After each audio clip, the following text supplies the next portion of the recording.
Well, let's talk about friendships for a minute. Here's how you know if someone's your friend.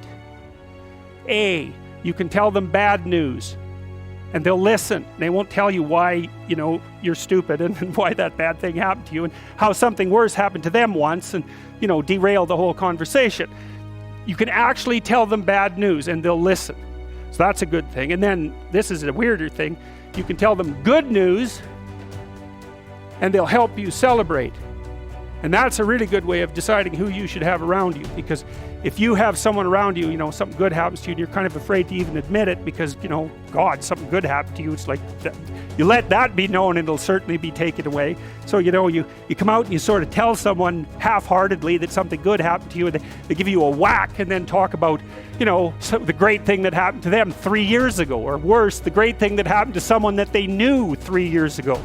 It's like, go away from that person. They're not helpful to you, and they're not helpful to themselves either. And so you want to surround yourself, you got to think about this.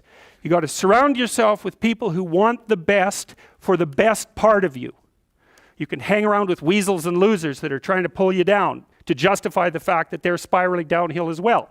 And the upside of that is you don't have to have any responsibility and you can all whine about how wretched life is, so that's pretty attractive. But I would say it's also a bad medium to long-term plan.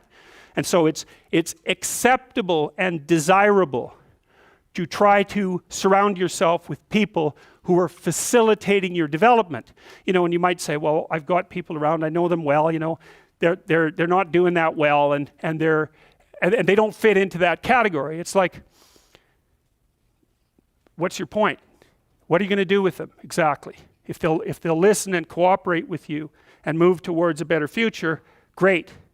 If they don't pay any attention and they keep doing the same damn things over and over and they're not going anywhere and it's painful, then maybe the proper thing to do is say, you just have your misery.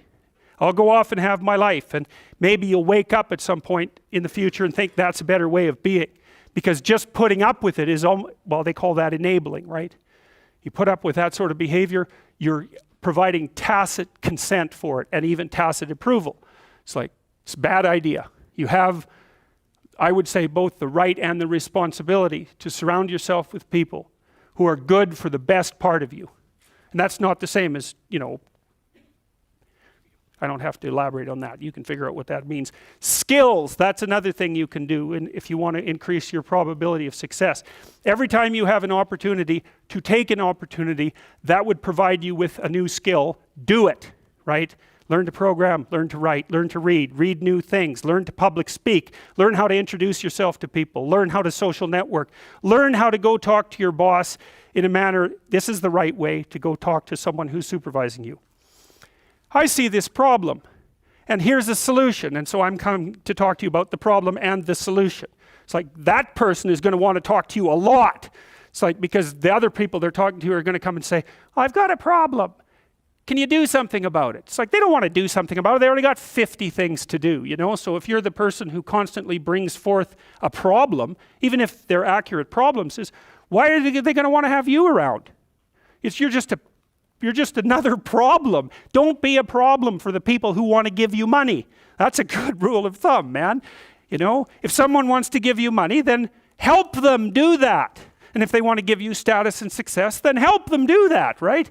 And you do that in part by bringing them solutions, and partly you do that by developing your skills. And so if things aren't going very well for you, this is also a good way of evaluating an opportunity.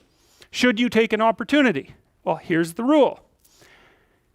Take the opportunity if it will teach you something that you can use for other opportunities. Because then even if it fails, which it probably will, it doesn't matter because you've accrued something of value that you can bring forward to the next situation. So, there's this old Jungian idea that I told you about.